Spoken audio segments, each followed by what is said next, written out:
So let's define again the word hypocrisy. No? Hypocrisy refers to the act of claiming to believe something but acting in a different manner. Well, mag-aminan tayo dito. Kahit sinong tao, ako, ikaw, tayo, all of us are hypocrites.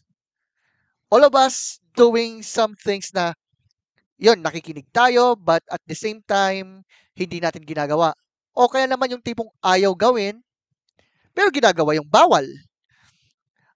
Alam po natin na ang hypocrisy ay sadyang masama. Totoo yan.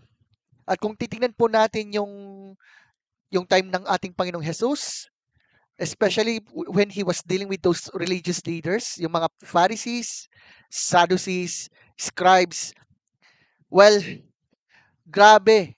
Stern talaga yung rebuke niya sa kanila. Sabi, ano yun? Woe to you, scribes and Pharisees, you hypocrites.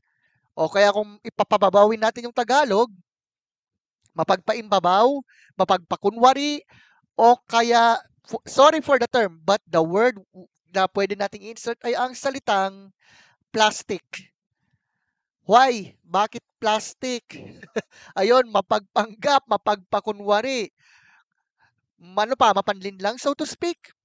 Kasi tingnan nyo, okay? I hope na nakikinig po ang bawat isa sa atin.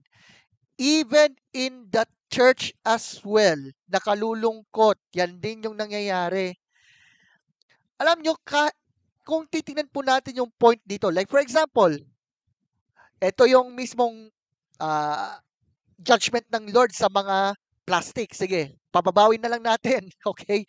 Sa Isaiah 29:13, sabi niya, "These people come near to me with their mouth and honor me with their lips, but their hearts are far from me. Their worship of me is made up only of rules taught by men."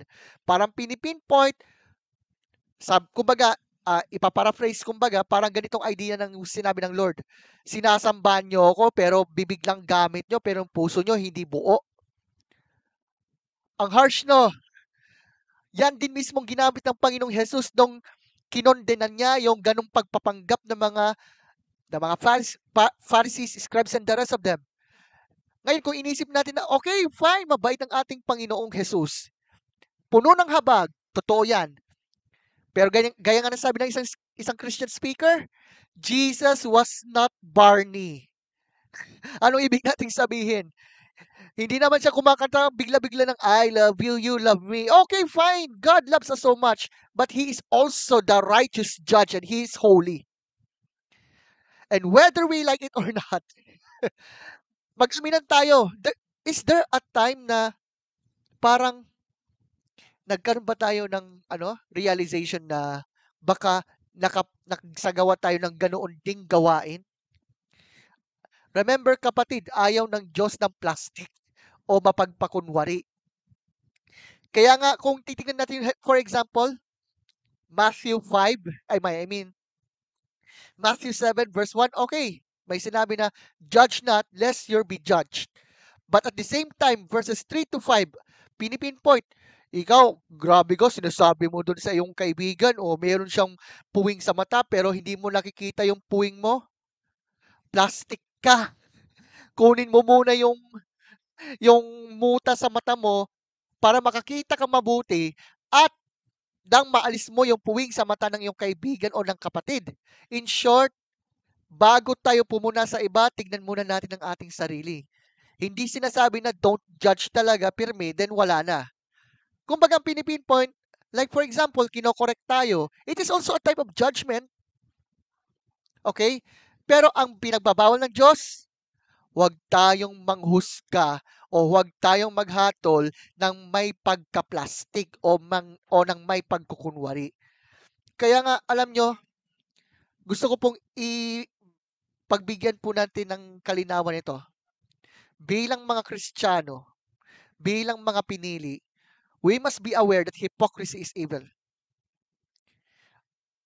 Yes, it's true. Sometimes, nakakagawa talaga tayo ng pagkakamali o pagkakasala sa ating buhay. Yes, it's true. That's why wala tayong may pagmamalaki. wala tayong may pagmamayabang sa ganang sarili natin. It's all about God's grace, not us. And let us remind ourselves, marahil karamihan sa atin, marami nang nalalaman about the scriptures. Madalas, lagi tayong nagagamit sa mga gawain ng Lord sa bawat evangelical churches.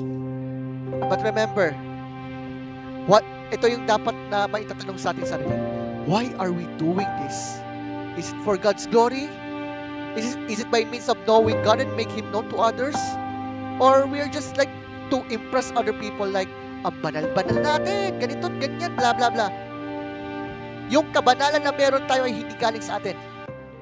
Ito po ay galing sa Panginoong Diyos. At ito ay natanggap natin sa pamamagitan ng Kanyang biyaya. Hindi po sa ganang sa atin. It's true. We are living in this challenging stage in our lives. At nakakalungkot isipin na dahil sa hypocrisy ng ilan sa mga kapatid, may ilang mga tao na dating mga nananampalataya na ngayon hindi na sila nananampalataya. Ang dami ko na pong na-encounter na ganyan, especially like TikTok, Facebook, Twitter. They claim that God does not exist because of these people na mga hypocrites. But remember, hindi dahil hipokrito ang mga tao, hindi ito nangangahulugan na walang Diyos. It only shows us na, una, we are wretched. We are sinful in nature. That's why we need Jesus every single day. And second, although malamang marami po sa atin nakaranas ng ganyang sitwasyon, instead na ikondena o hatulan, ipag-pray natin, tulungan natin, hayaan natin yung love ng Lord ang siyang mamayani sa buhay natin. At kahit man sa evangelistic campaigns, discipleship, whatever yung anuman yung mga gawain ng Lord, pairalin natin yung love ng Lord. Kasi at the end of the day, kahit anuman yung nakamit natin sa buhay, whatever it is, ito po ay galing mismo sa biyaya at love ng Panginoon. It's not about me. It's not about every one of us here. It's all about Jesus. Kaya nga sabi ko hindi dahil mayroong isang Kristiyano na naging hipokrito, ibig sabihin, yan ang larawan ng Christianity. No! Christianity is not about us.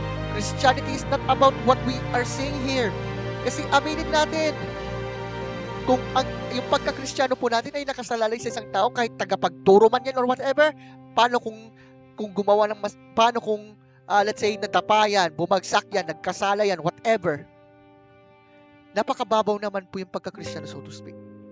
Bagamat intindihin natin, huwag po natin silang hatulan. Hindi po natin alam kung ano yung kanilang saloobin.